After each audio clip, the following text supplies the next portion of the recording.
So, hi, Comics, Jusa, and as you can see, I have a friend on this video, Conlin from Conlinscomics. And what are we talking about today? We are talking about Scott Snyder, Capullo Batman run. But we are not talking about the whole run. We are going to talk about the first 3 story arc, like which are contained in the issues 0 to 33, and then those 2 Batman annuals. And they are contained in this omnibus, volume 1, which is done by, as I said it, Capullo and Snyder. But before we get into the going through the comic or this omnibus, I'm going to tell you something about the reason how it came to be. So, back in 2011, DC decided to relaunch their whole comic book series runs, the whole comic book list. And then Scott Snyder in 2011 jumped on board to write the coming Batman series in the New 52 run. And he was joined with Capullo as the artist on this run. And you could say that they became quite a dynamic duo on this run. This run of theirs consists different story arcs, and the first story arc on this series is Court of the Owls. The second one is Death of the Family, and the third one is Batman 0 Year. And what are they all about?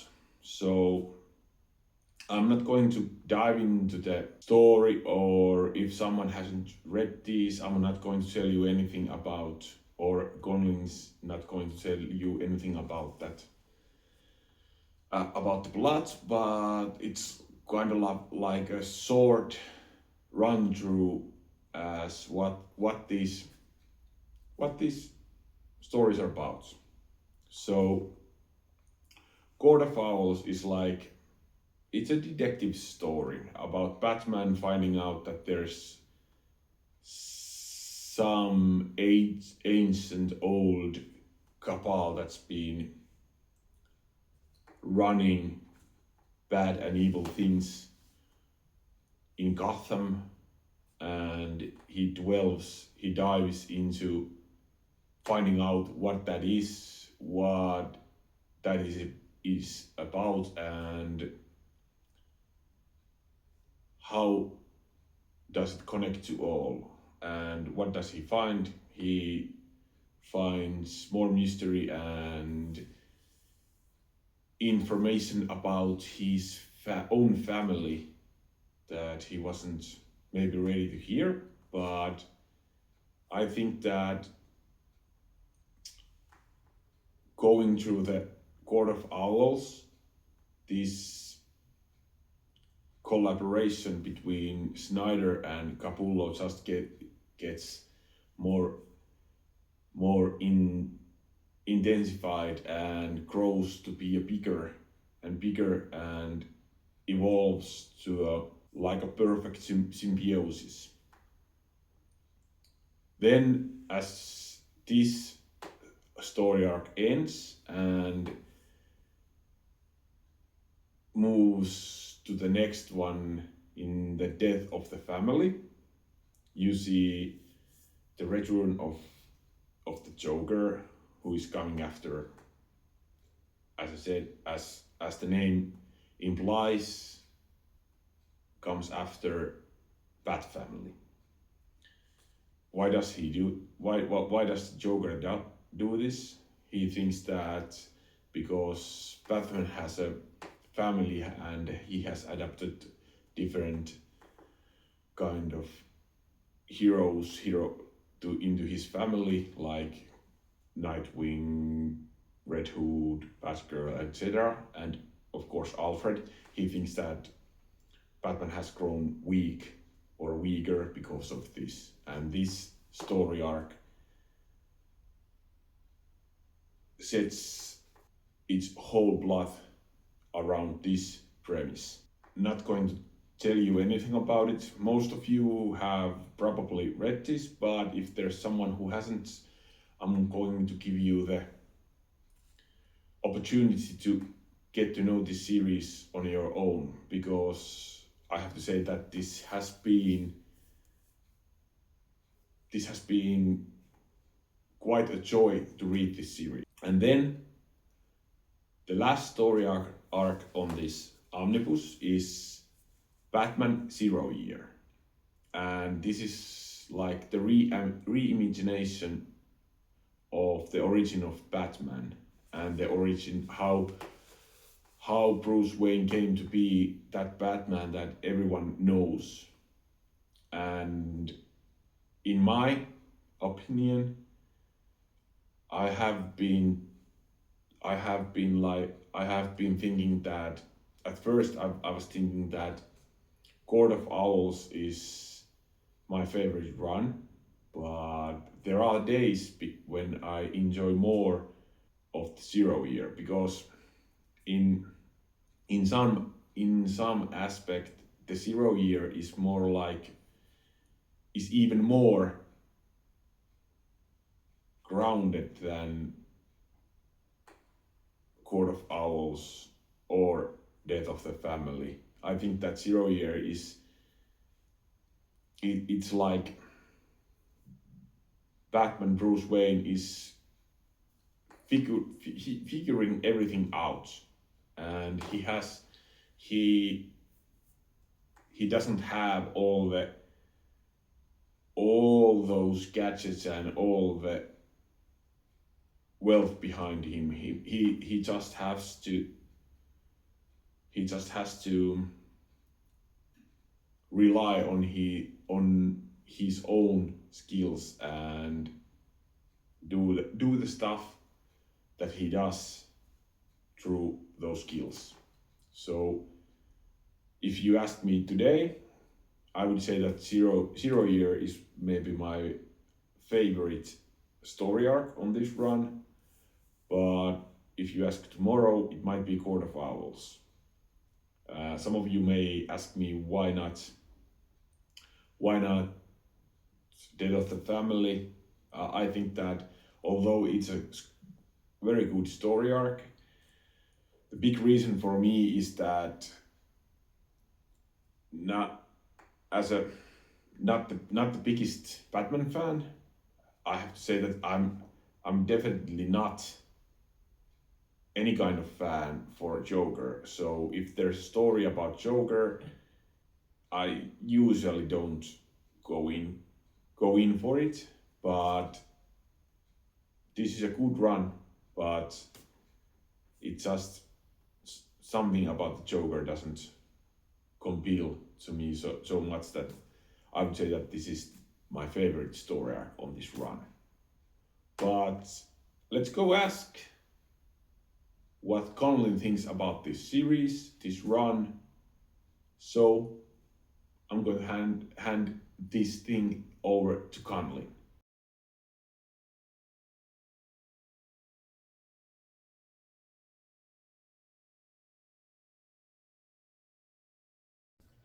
How's it going, everybody? This is Conlinscomics. I want to start off by thanking my good friend Yusa for having me on his channel. This is the first collab I've ever done, so which better one to start out with than a dear friend on some Scott Snyder, Capullo Batman.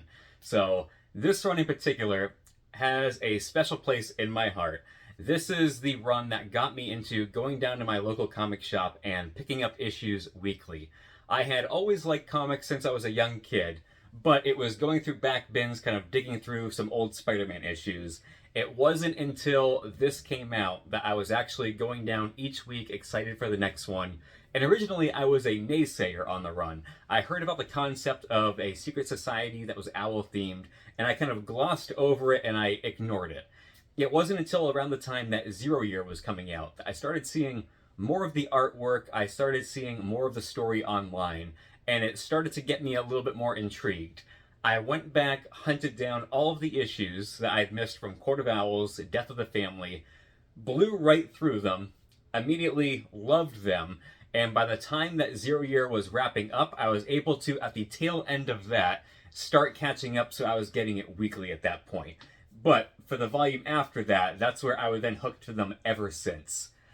So it has a special place in my heart because, again, I have so many more comics now, but all of it started because of this one run that really got me into it and looking forward to reading them every week. Some of my favorite moments that we have in these three stories, which again, I'm sure Yusa's already told you, we have Court of Owls, Death of the Family, and Zero Year. So, Court of Owls is a very much a very small contained detective story. And so it really, really stands out for that aspect that the writing was very good. If anything, it might be a little too wordy compared to some of his later work. There was a lot more writing as Scott Snyder and Greg Capullo were reaching the balance in between what their partnership would later become. So, some of my favorite moments in Court of Owls would be just the whole detective aspect. And in this story, as well as many others, the characters that they created and introduced that are just incredible, amazing. At one point, you see Batman kind of lower than he's ever been, and seeing him go through that and rise up was a very nice and refreshing to see. Then as we jump over to Death of the Family, it is a very, very small, personal, contained story. And if I'm going to be completely honest, when I first read it, the ending was a bit of a letdown for me. I feel like Scott Snyder has a lot of great build-up, but depending on who you are, the ending doesn't always stick. Since then, now I know what I'm getting and I read the story more and more, I appreciate it more and more, and I love the ending at this point. I think it actually sums up what they're doing perfectly. Not going to give anything away, but it doesn't always have to be big and bombastic. It can be very mental, very quiet, very personal, and Death of the Family, in addition to taking some characters, places, and heights they've never gone before, very much wrapped it up in that nice small bow that I very much like and appreciate much more now. Then, as we jump over to Zero Year, originally, anytime, especially in comics, you kind of take it back prequel-wise, initially it will never have my attention. I like my characters for who they are already established, adding new stories. A lot of times going back, it can kind of be like retreading things we've already seen that just aren't quite as exciting. That was not the case with Zero Year. I might be one of the few people, because I know everybody loves Court of Owls and some things that came later. Zero Year might be my personal favorite run that Scott Snyder and Greg Capullo did. Just everything from the way they broke it out, there's essentially 3 arcs, and off the top of my head, I think it is Secret City, Savage City, and Dark City. Don't quote me, but either way, it's almost like 3 very small contained stories in this one giant overarching story. And at a different time in my life, when things weren't too great, and I just needed something to kind of get me by, that story and some of the things in it very much check that box. The struggles that Bruce Wayne has to go through as he's trying to figure out this whole Batman thing, his relationship with Alfred, and how that dynamic panned out, very much hit a personal note on some things I had going on in my life at the time. But the artwork, the storytelling, I think all 3 arcs in the giant one wrap up beautifully on their own.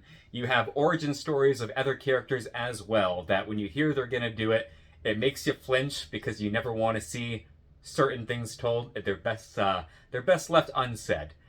But I thought they did a phenomenal job at very much hinting who some characters were, where some things might go, without getting overly explanative with it, that it worked out extremely well. And it is, like I said, it is a good chunk of reading, because of the fact that it is almost 3 arcs in one. But that is probably my favorite story up to the end of their run they've done of Scott Snyder and Greg Capullo. So I do have some single issues that will kind of showcase a little of the artwork, as long as we don't get the Mylar glare in it. So obviously, Greg Capullo is the artist on their entire Batman run. And what I love about his artwork, and we'll look at issue 4, which is still in the Court of Owls run, is that his style can go very much from very simplistic, just the background of a city, as you have one of these, whoever these characters might be right here, Court of Owls, with a reflection of Batman. And you can also see that his especially if you're familiar, he used to do Spawn back in the day. So his style has very much evolved. If we get a close-up on the Batman reflection, you can see that it's very simplistic and very geometric. And as his style went on and he got more used to drawing these characters, he very much made them his own and fleshed them out to a degree that is just beautiful. And one of his most iconic issues that shows on his more detailed side of things is issue number 6, where you have this almost nightmare Batman, half owl, half bat. The detailing, the shading, the shadow work that he does on that cover is absolutely phenomenal. And like I said, he goes into 3 different areas that are good no matter which one he goes into. Because we have just simple shapes, not detailed, but he's very great at capturing movement and nuances that characters have, even in these small moments of talking on a bench. The things he chooses to focus on and how he draws his people, it's very realistic and very smooth and very flowy, where it doesn't feel stiff and you get the gist of what he's trying to convey. Then you will also have, like with that cover I just showed you, his very much more detailed side, where when he wants to focus on one thing, hone in on it, and just really, really ratchet it to 11, the detail always pops phenomenal. He is also really, really good at utilizing negative space. Now, part of this is probably because the more negative space he utilizes, the less he actually has to draw. So it saves himself time, it's much faster, but still. So here's a cover he did for issue number 15, where it is Joker holding up his own face, and you can see in the background just the shadow of his teeth as he looks through, but a very simple cover with some very detailed imagery with the perfect blend that just makes it stand out every single time. And then going back on again, a little bit more of a simplistic, but his color choices with it make it pop out, is number 27 from Zero Year, where you have a transformative Batman taking up the entire cover. So compared to everything else, not too detailed, not too crazy, but what they chose to focus on, the coloring they had with it as well, is just absolutely phenomenal. And for Scott Snyder, the writer on this run, so this was, I want to say this was definitely the first time I was introduced to him. However, ever since then, I have gone back and I have saw other stories he's done, and I highly recommend American Vampire. I highly recommend The Wake that he did with Sean Gordon Murphy, I believe it was. But if anything, his endings might not always work for everybody. Very Stephen King-ish, which is also very ironic since him and Stephen King both worked on American Vampire #1. But once you get through the first arc of Court of Owls, like I say, if anything, it might be a little too wordy. But by the second and third volume, Scott Snyder and Greg Capullo very much found their synergy in a partnership that created one of the most iconic runs on Batman we've ever had. I could be wrong on this, but I believe when they relaunched the New 52 in 2011, that Scott Snyder and Greg Capullo are the only creative team, maybe across any title, but definitely on any Batman title, that actually stuck it together and made it the entirety of that run, which was 52 issues, as well as to go on and do several Batman stories after. So the relationship, the partnership, the friendship these two created over the course of this run very much spilled out into their writing and is what made it one of the greatest Batman runs we have today. Once again, I just want to thank you. Yusa, thank you for having me on your channel. Sorry this took so long to get out, but hopefully it's well worth the wait. Thank everybody. I'll pan back over. And so, that was Conlin's. What an excellent job. And I have to say, much appreciated that you were willing to do this with me. And it doesn't matter that it took some time or doing. Just happy that you were willing to do this with me. And I have to say that although I have met quite a lot of people through comics and through drawing these videos. I'm so happy to call you as a friend. I'm so happy about that we can do something together, although we are miles apart. Then, something about the creators of this book. Scott Snyder has also done Noctera with Tony S. Daniel, and Noctera is like 20-30 issues long, so shouldn't be too hard to read those. Then, of course, Greg Capullo, he's done Spawn, as Conlin said it, and then he's doing the new Wolverine Revenge run that just ended with the issue 5. You should most definitely check that out. And then there's, for example, Batman Last Night on Earth, which is also a great run or a great story. And this is coming from not a Batman guy. So this series also has other artists than Snyder and Capullo.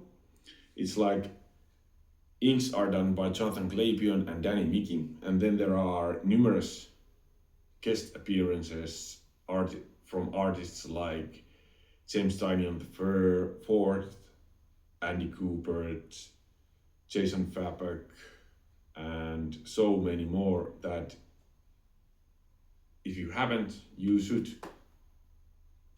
get to know this series as an omnibus or as single issues or as a trade paperback, anything that you can find. I know that some of the single issues are quite hard to get, but definitely worth it. But yeah, I would like to thank you all if you're watching this, and I would like to thank Conlin again because this was fun, and I hope we can do something else together at some point. But yeah, see you. Bye.